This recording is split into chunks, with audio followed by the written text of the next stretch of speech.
if the public had known the truth about the way this investigation and trial proceeded. Well, this has been one of Lancashire's longest-running murder investigations. They were heard making sick jokes about chopping up her body and putting it into a kebab. And then the stuff that was coming out in the courts, it was evident that something was wrong, badly wrong. They had to be restrained. Robert Downs, Charlene's father, had to be restrained as he left court. He was so upset. I heard some of the evidence. I knew immediately it was thin and contestable. They didn't just have the difficulty of not having a body. It seemed that they didn't have any forensic evidence at all. An astonishing catalogue of incompetence, manipulation and lies within the prosecution announced that it couldn't offer any evidence against Mohammed Raveshi. They'd been falsely accused of the gravest of crimes. Incredible luck, in a sense, that the jury failed to reach a verdict. This does not mean that the investigation that was launched when Charlene disappeared is at an end. The inquiry will remain open. Everybody in this town thinks Eddie is guilty. They hate him. We go to court and you are found not guilty, and then you go through hell, you are not guilty, and still people say you're guilty. So what's the point of all this process then? It's about answers. Charlene's name. We need to know where she is and what genuinely has happened to her.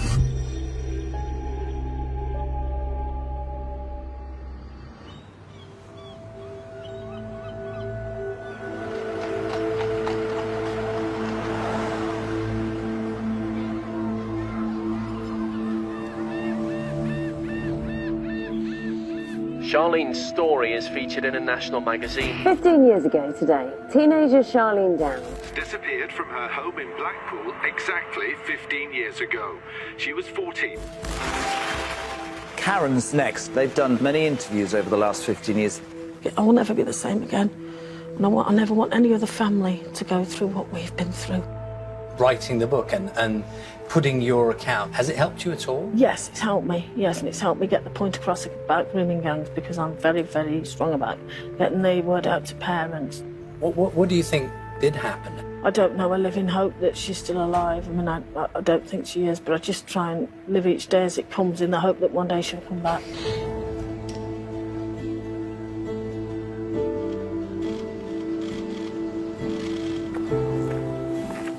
It's been nearly 15 years, it's been a while. It was better than that. It's the weather that's tarnished it. It's the weather. You'd be a bit tarnished without the weather for 15 years, wouldn't you? Can you just come in? Just come a little closer, that's it. And hold hands here. That's it. It's getting it out there. Proves she's never going to be forgotten. That's one thing she'll never be. She will never be forgotten.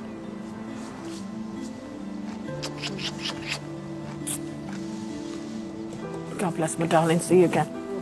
Which one's a plaque? I can't remember. I see it right here. Right Can there. you see it there? Oh, yeah. 1, 2, 3 there. By that tree there. Yeah. 15 years on, and all we've got is a plaque and a bench. Yeah. We have no body, we have no grave. So we have to have something there.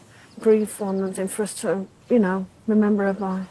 The courts, like say, did their best. They knew they had the right guys. Then they had to let them go. But that's a pre-justice for you, is it? Thinking that they were walking free and my little girl I had no closure, I had no justice, nothing. Are you sure it's them? Oh, I'm certain it's them. I'm certain. Raveshi and Albatiki? I've never had any doubt. I've never had any doubt in my mind that it's them. When I heard those covert tapes, it put no doubt in my mind whatsoever. Could you actually hear what they were saying? I could hear what they were saying, yeah, muffled. Some of it I could, yeah. I heard enough to incriminate them anyway. All the little things that they said, and he said, and Raveshi, I will never forgive myself. I cannot talk about that girl. I cannot forgive myself what I have done. All those things. And I killed her in anger. That was Albatiki as well in the court. I heard that as plain as day on the tape. I heard that as plain as day. Karen Downs definitely feels let down by the police. I think she feels let down by everybody. I've known the family for 15, 16 years now. I was commissioned to ghostwrite a book on Karen's story.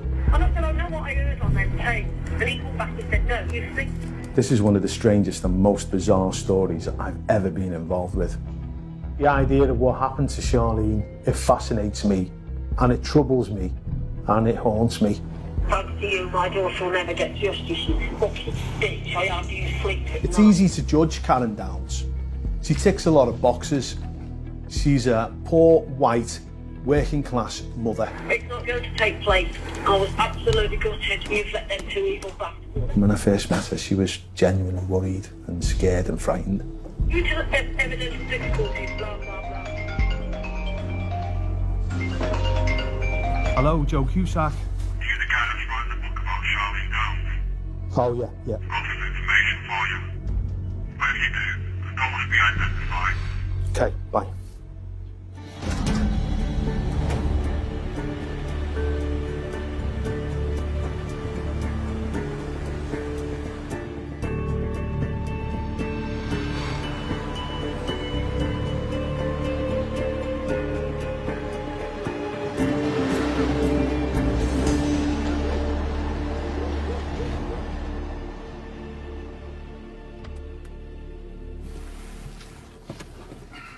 Okay?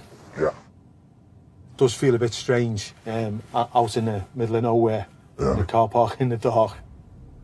I understand that you were in prison at the same time as Ayad Al-Batihi. I was on remand for 6 months. He was going round saying that he got rid of her. He got rid of her? Yeah. So why are you saying it if you're not guilty? Baffles me. Yeah. You know, and it baffled everybody else. You know, everyone was saying, that's that fucking guy that shot that girl. So just to be clear, Al-Batihi was going round the wing at Preston Prison saying that he'd killed or done Charlene Downs in and got rid of her. I was told that he had told somebody that he had got rid of her. That's what I was told. So, did you actually meet Ayad Al-Batihi? Did you come face to face with him? I mean, I don't know him. I didn't know her. I don't know, I'm not...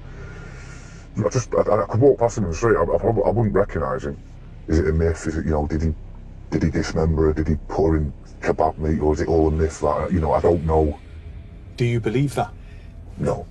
No? No.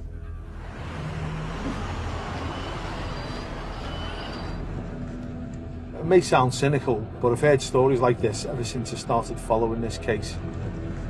I have to take a lot of what I hear with a pinch of salt. But two of the things that are stamped all over this investigation are rumours and unhappiness. And there seems to be a lot of unhappiness that follows Ayad Al-Batihi around, but I'm definitely on his trail. I'm going to meet a woman that used to work for Al-Batihi, and she grew up in the same neighbourhood as Charlene Downs. She had a compelling testimony on how she started going in and out of the takeaways.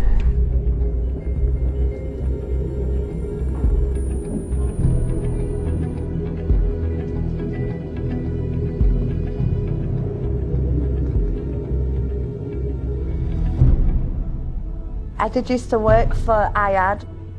One time Ayad took us into a room. When I went in there was just this girl. She had her pants at her ankles and her eyes was rolling at the back of her head. This man was having sex with her and he was also performing oral sex on her as well. I'd say she was a few years older than me, probably about 15. And as the night progressed and he touched me from my ankle and towards my vagina and grabbed my vagina and asked me if I wanted to fuck him like they was fucking and to be his bitch. How old were you at the time? I was 12 years old.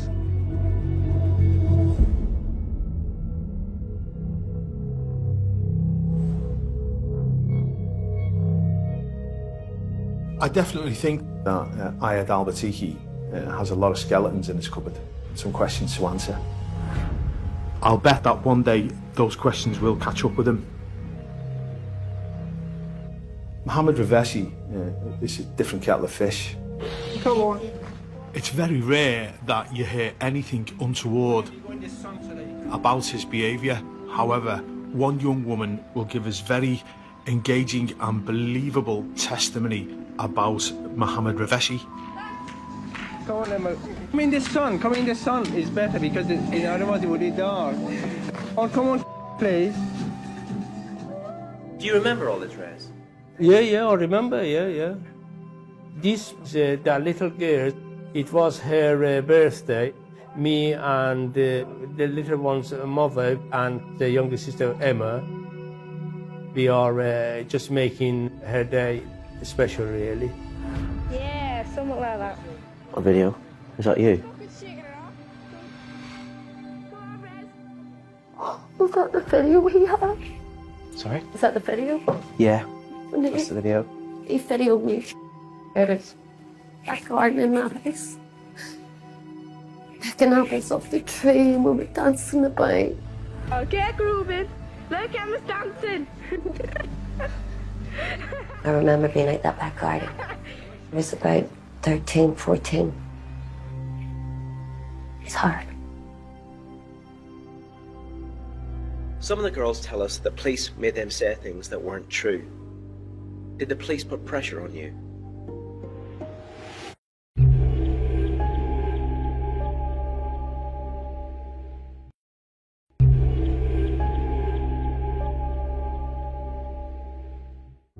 This statement, so-called, she made, yeah, it suddenly came up in court, and even my solicitor was surprised about that. If somebody make allegation like that, surely you give the person opportunity to, make a response, but nothing like that. Why? Dance. Come on, Emma's dancing. Right, I'm going away. Go on. He got me and my sister to work one night. The hotel that he owned. Welcome to the hotel, how can I help you? At first he was okay. He had told me and my sister that the only place that we could sleep would be the bed in the basement, where he also slept too. Not me, please. Of course, we argued the whole night who was sleeping beside him. My little sister. I woke up and his hands were down my pants with his fingers inside. I rolled over, kind of pushed them off, and made like a big noise, just just to get them off me. Didn't want to think about it, but today it's difficult. It's hard. Some of the girls tell us that police made them say things that weren't true. Did the police put pressure on you? When I look back, the way they rang me on the phone, and then a few days later, they were knocking my door. A few days after that, I was going to court. I felt pressured.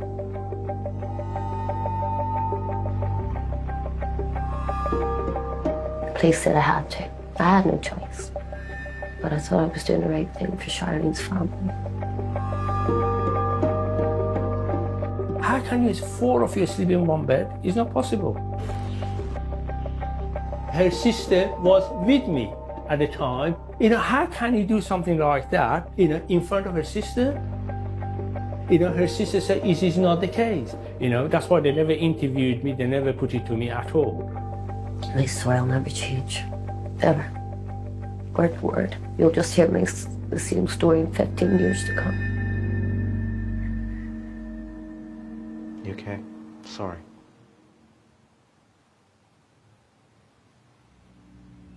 When I was younger, I didn't think of it like that.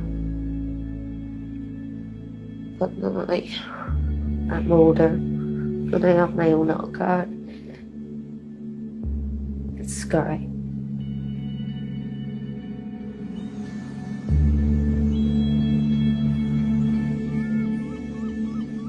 There are so many contradictory stories. But the thing I ask myself time and time again, are 2 paedophiles walking the streets because of the way the police dealt with this case?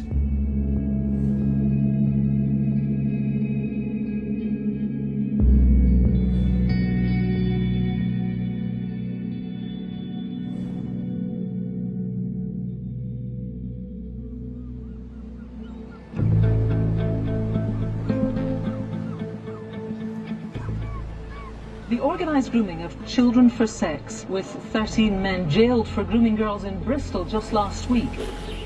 Back in 2003, 14-year-old Charlene Downs vanished. With us tonight is Detective Superintendent Andrew Webster, who is heading up this new team and this new investigation. Yeah, we recognise and we have said that mistakes have been made in the original investigation, that the process was flawed, and we have learnt those lessons. And we've reviewed the evidence which was presented against Albertiki and Raveshi, and I'm satisfied at this juncture is there isn't any solid evidence which would lead us to believe that they're responsible for killing Charlene Downs. Well, I picked up this investigation in 2014. It is a really, really challenging case, but I'm as committed as the rest of the team to trying to find answers, to find out what happened to Charlene. When you start afresh, you go back to what is the last confirmed sighting. We know that she started the day on Saturday, 1st of November, at her home address, was 109 Buchanan Street. What we've done, we've looked at the CCTV around that period, and we've recovered an image of Charlene. Charlene is seen there crossing the road on Saturday, 1st of November 2003.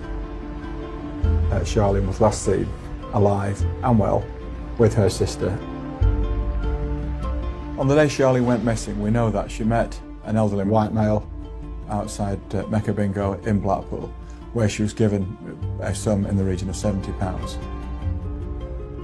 But what we can say is that we do know that Charlene led a lifestyle that needed money. We believe that she was a victim of child sex exploitation, and that's how she got the money.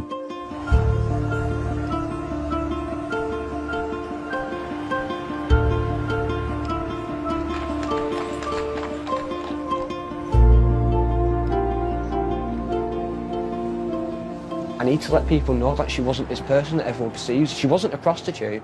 She wasn't a dirty little gremlin. She was a lovely human being who loved the bones of anyone and everything that was nice to her. I see people now in the street, everyone's like, oh yeah, she was on the game, she's doing this, she's doing that, when not one person took 5 minutes out to think about what that poor child was going through. I don't know, it was a gradual process, and then all of a sudden it got to a point where it just went bang and it just snapped, and she acted like she didn't give a fuck anymore. That's what it was. Because she used to be dead caring and all that, and then all of a sudden she changed.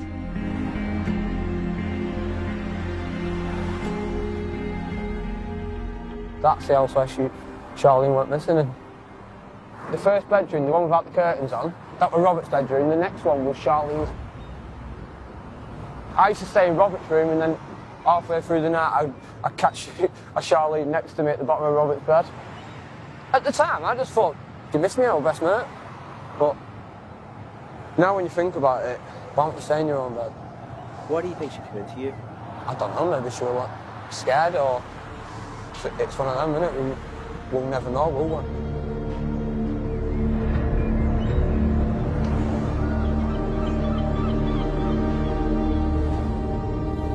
Contacted a lot of people who knew Charlene. Very few of them want to speak to us on camera. However, one of the persons that I have spoken to has put me in touch with this lady, and she's called me. We've had a brief chat over the phone about some of the things that have been going on at the Downs family home in Buchanan Street. I feel absolutely certain that this person's got something to contribute. So I definitely think that we should spend some time speaking to this person and seeing what she's got to say.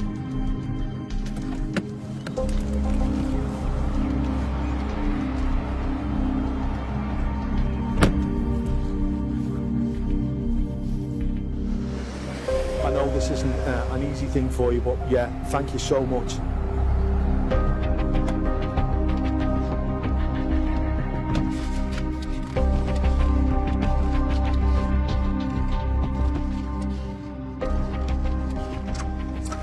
th of the 10th, 2004, the 19th of the 11th, 2003.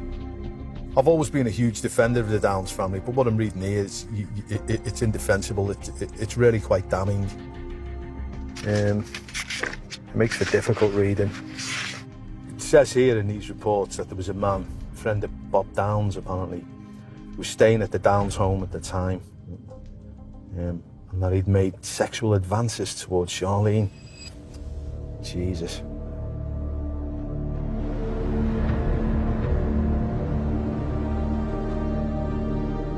I'm going to knock on the door of this man in these files.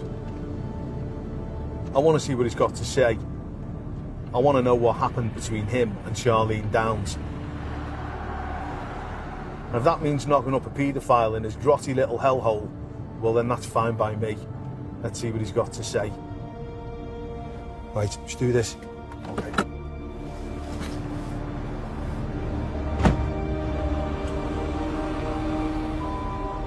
Hey, can you give me 5 minutes of your time? No. We want the truth to come out. Have you seen all the stuff from the Downs family? No. Yeah, and we really want you to set the record straight. You could explain how you came to be staying with the Downs. I'm not being asking no questions. I regret knowing about me.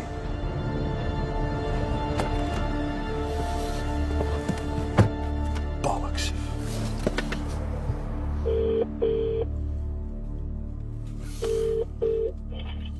Hello? Karen, it's Joe Cusack. I want to ask you about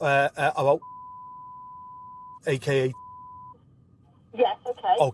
Okay. Can I read you something that I've got about this man and ask you to respond to it? Of course. Okay. After Charlene's disappearance, it was stated in a police report that AKA a 40-year-old friend of Robert Downs admitted that he paid Charlene to masturbate him, that he had told Karen Downs that he had feelings for Charlene, but he said he would wait until she was old enough. Did he ever say that to you, Karen? He told me that what he did tell me was, he said he fancied her, he had feelings for her when she was 14, and I said to him, fuck off, she's a 14-year-old girl, you dirty bastard. But he never told me anything about anything else. Did you ask him to leave your house? Did he? He's going to be asking Bob about this. Is it okay if I pass Bob over? Yeah, go on. What do you make of that, Bob? This is all fucking new to me, I'll tell you that now, because I'll tell you I knew nothing of that. The only thing I did, I sent Charlene down to go and knock on and say, come out to play so we can go for a drink. And then she comes straight back, but I had nothing of that fatality. Okay. Sending your kid. Why would you send a 14-year-old girl across town on a bike to knock on the door of a fella to ask if he's coming for a drink? I don't know what to think and don't know what to feel. Still got to try and keep hold of the fact that Karen Downs is a mother who's lost their 14-year-old girl. There's plenty of evidence to back this up, that a convicted sex offender lived at the house for a time, and several men visited the house, that they visited the house in order to gain access to the children and to sexually abuse them.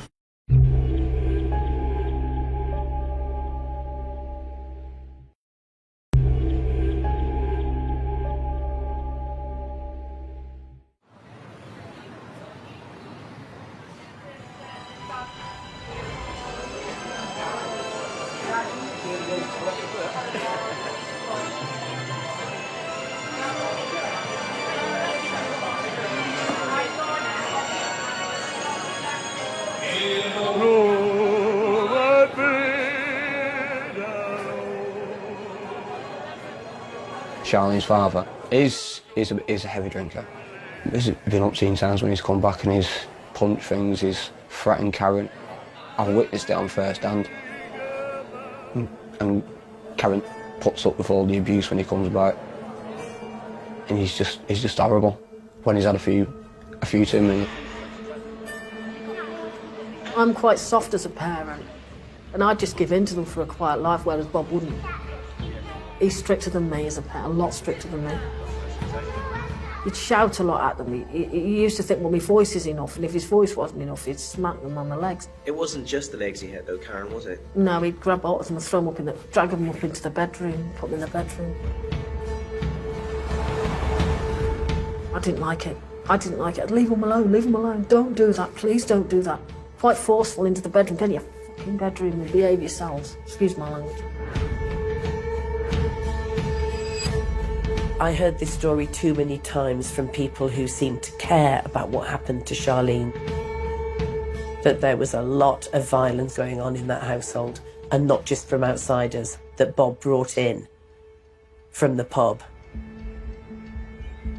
I met Robert Downs in a pub when I was drinking heavily. We just got talking in the pub, become friends, and that's it. What, he just invited you back? Yeah. Because it wasn't just you he invited back, was it? Yeah, but they weren't really staying, they were just drinking with us all night. So I think he just invited them back so they were buying the beer. When I went out to the pub, I could go out myself and talk and laugh and joke and sing and do all sorts. So when I actually, before I get too actually drunk, and then I said, I want to go home now, and then I said, I'll get a carry out, why don't you come out for a drink? What's wrong with that? That's it, is it? Yeah, that's what I thought anyway. They were buying the beer, so he was inviting them back, so he was drinking it. Seemed like a good idea at the time. He weren't paying for it. Is that a bit weird? A bit odd? Yeah, I thought so, but... Charlene made reports to social services that some of these men acted inappropriately towards her. There was only one, not men, one, as far as I knew of. Could you tell me about that one? That was Raymond Monroe. A man called Raymond Monroe, who had pleaded guilty to 4 counts of sexual abuse of 10-year-old children, stayed in the Downs home the day Charlene disappeared. Oh, Ray Monroe, that's it, Raymondo. He's just a bloke in the pub that drank with us. I saw Charlene sitting on Monroe's lap once. I just didn't think it was right, a young kid like that sitting on his lap. Well, it just didn't look right because he's had his arm round her and everything, and I thought, that's not right. She's a 13-year-old kid, you know what I mean? I just had a word with him. And what happened? He knows I'd have killed him on the spot. And 3 days after she disappeared, Bob Downs went to the sentencing of Monroe. He was given 4.5 years in prison for the sexual abuse. But I didn't know, like I said, that like, he didn't confess to me, like I said, touching the girls, until I found that out in court. I was horrified about Ray Monroe as well. When I found out. You know, I mean, I didn't know at the time, though, else I would have never have had them in the house. I've never had them over my doorstep. Thinking back, hindsight's a funny thing. It is a strange thing. If I'd have known then, or I know now, they'd have never been in the house.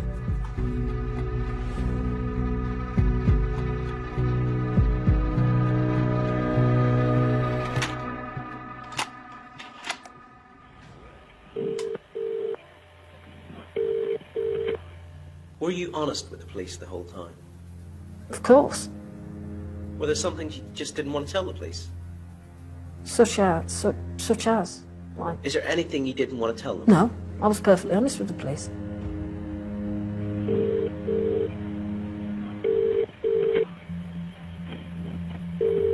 Hello? Hi, it's Blackpool Police here. We just received a 999 call on your phone. Is there a problem? Well, what it is, my daughter's been missing since Saturday night. They thought she'd been back by now, but she hasn't returned. You know when you first reported Charlene Yes. missing? When did that happen? I found on the Sunday, and they told me to wait 24 hours. To my horror, I said, well, 24 hours, she's a child. Why do I have to wait 24 hours?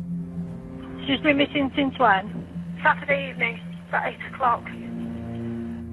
I had phoned previous. It was this Monday, because I had phoned previous to that. Saturday evening at what time?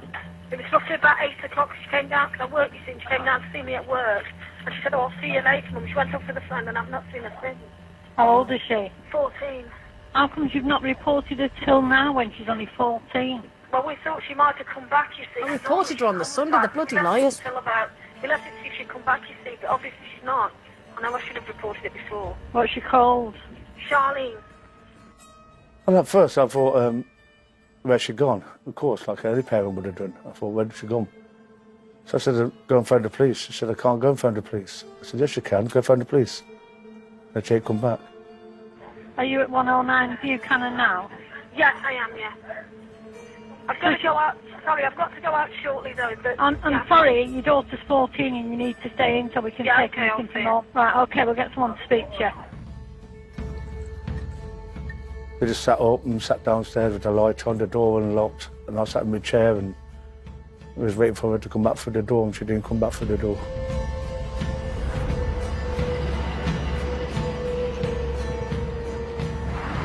Karen Downs has always insisted to me that she called the police when she first realised Charlene Downs hadn't come home on Saturday night. But we now know for a fact that she didn't call the police until Monday. Is this because she didn't want the police coming round to her house asking questions? With Ray Munro, a known sex offender, awaiting sentence, sitting on the couch next to her.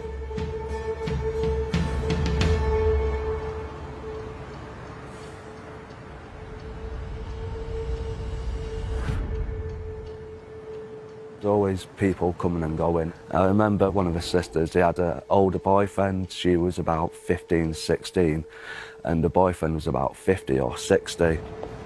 Rebecca's the second eldest, and you get Charlene and Robert. We all knew she was sleeping with him. I mean, he was a 50-odd-year-old bloke. Karen knew. Charlene's dad knew. Becky, who were you living with when you were young? The old guy that I was living with at the time. How old were you? I was 14. And how old was he? He was in his 50s, but he wasn't my boyfriend. No, he was not. I was staying at that. He had a 2-bedroom flat and I was staying there at the time. Yes, I was. I was just prepared not to live back in the family home. Upsetting, isn't it? It is upsetting. Yeah. You're also not explaining why. I'm leaving it there.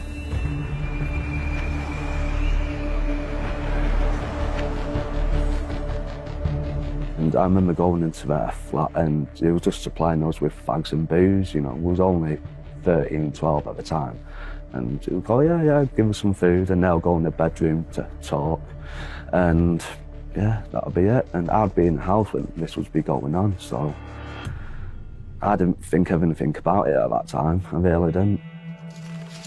It looks like the Downs I've had an open door policy for every pedant and paedophile and dirty old bastard in Blackpool to come and go as they want. It is documented that Charlene Downs attended the NHS walk-in centre 13 times in 12 months. Her injuries included bruising to the inner thigh. Any clinician at all would recognise as a sign of sexual abuse and violence.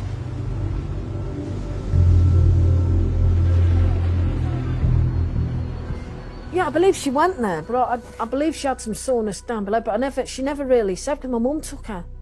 But she just said she had sore down below. She didn't say it was for any sexual things or anything like that. My mum took her. My mum never told me anything like that either. Well, she didn't tell me. If she did, she went to the sex. She went there. I know she went there a few times, but it wasn't. I had no idea why she went there. She never ever disclosed anything to me about anything like that. Did you kill your daughter? Did I what? No, I did not kill my daughter. Have you ever, knowingly, taken money from other men so they could have sex with your children? No. There was an incident where they said that somebody gave me 20 quid so that he could have a session with my daughter in the old bus station. No, I did not take 20 quid off, just so that he could go and do that to my daughter. Which daughter was that?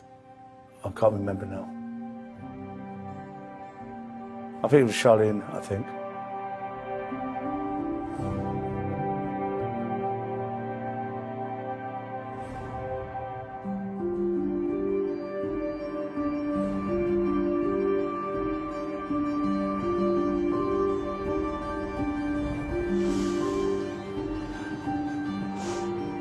It's actually 2 copies, and I've got to get one for Becky as well. And one of the plaque, one of her plaque as well. Oh, that's there. It's him. There's a copy for you to have a look at.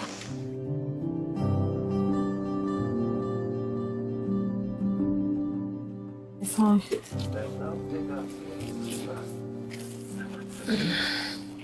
Where's the book? Strange, I've never wrote a book before. But I'm very glad that I did to get the word out there and to get the message out there for other people and to help Charlene get justice and to talk about my life and to talk about issues that have gone on and to talk about Charlene as well.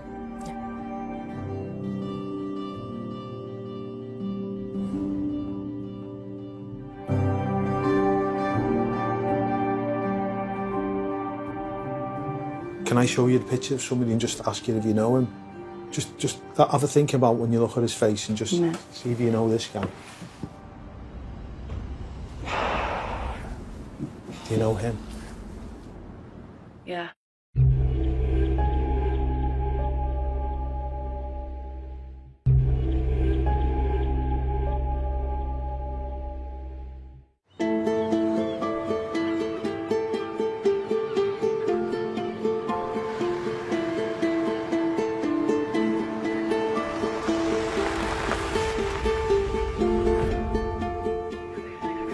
Okay, just a reminder, folks, the reward's still there, £100,000 for information which leads to us identifying either where Charlene's been disposed of or information which leads to the conviction.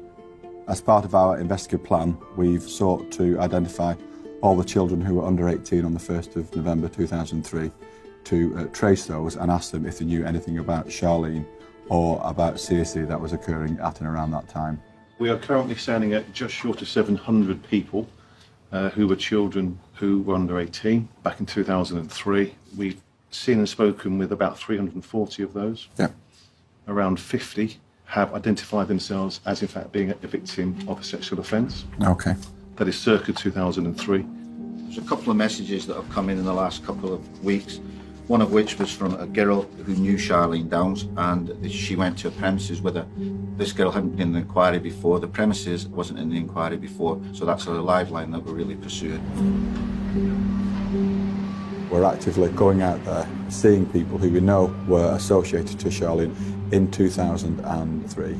But we're also looking at child sex exploitation. So if they make disclosures that have happened in 2008 or 1998, we're still very, very much interested in that. From your point of view, it's a huge task. You're climbing a mountain. It's a nest of paedophiles. Blackpool has its unique challenges.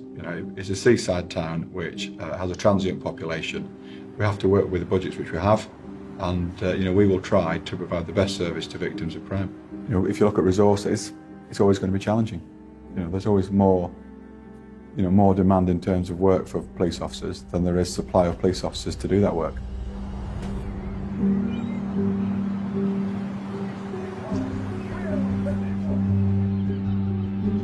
Children are no safer today in Blackpool than they were when Charlene went missing. Nothing's changed. The problem for me is that we talk about the hidden problem of child sexual abuse today. It's not hidden. It's there in plain sight. Not just Charlene, but it's happened to, I can think of like another 5 girls who haven't been killed, but have still gone through that process and just end up 5-6 years down the line. They've gone into like the sex industry and stuff like that, and it's all came from a young age. I'd 100% say that Blackpool, the place where I grew up in, it is full of paedophiles. There's a hell of a lot. I mean, on my street there's 2 that are registered. Kids are being groomed in Blackpool, 100% guaranteed. Because you see it around now, all the time. You do see it all over Blackpool. You walk home, 10:30 at night, you've got 12, 13-year-olds in Blackpool town centre on a Saturday night. It's a playground for paedophiles. Where would you go to not get caught, to not look like obvious? You go to a place where children are always there. You go to a place where deprived children are there. Vulnerable children. It makes it easy for them to do what they want to do.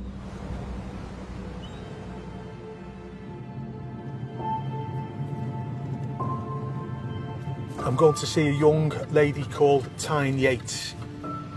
I understand she was with Charlene on the day that she went missing. This young girl is exactly how I imagined Charlene would be if she was alive today. Okay, and did you go to all these places? Yeah, I went with Charlene. We used to get given drugs and alcohol all the time. That's the fact that we used to go in there. Charlene with you in this place? This is it. Charlene introduced me to these. Okay. I'll show you down the alley where I used to go. Packy Alley is there, on the right-hand side here. I used to come here, and Charlene would be sometimes waiting at the bottom of the alley for me, watching, waiting for police to come. And if the police would come, she'd shout me.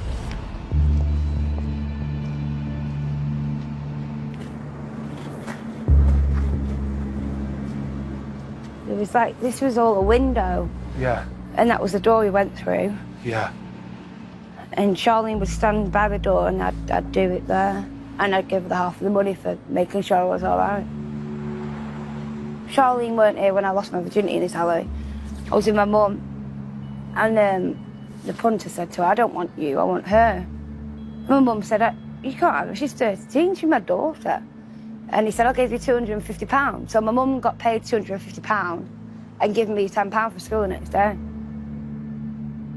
I felt proud that I could help my mum earn that money. Okay.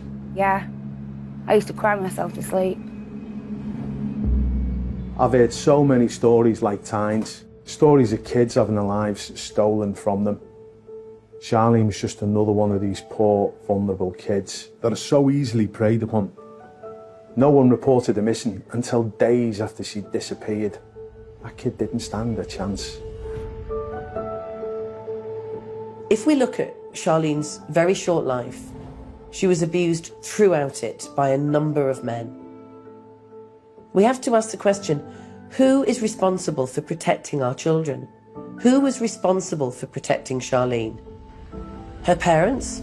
Clearly that didn't happen. The neighbours? Extended family? Again, that didn't happen.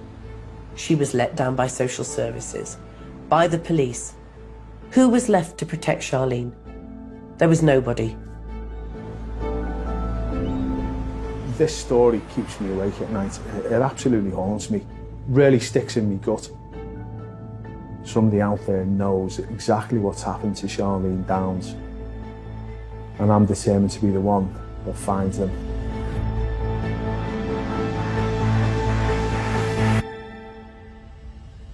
Can I show you the picture of somebody and just ask you if you know him?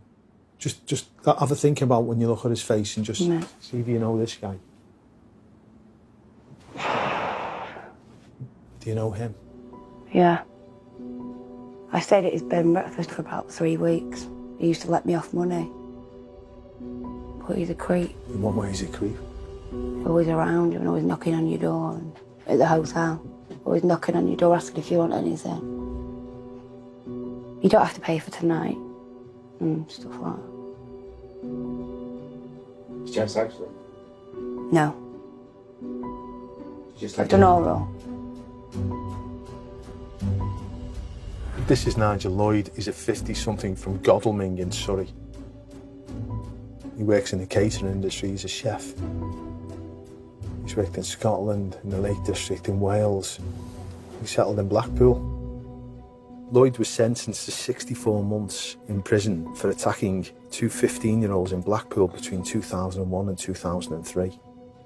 So this fella was active and in Blackpool at the time when Charlene Downs was skipping up and down that alleyway.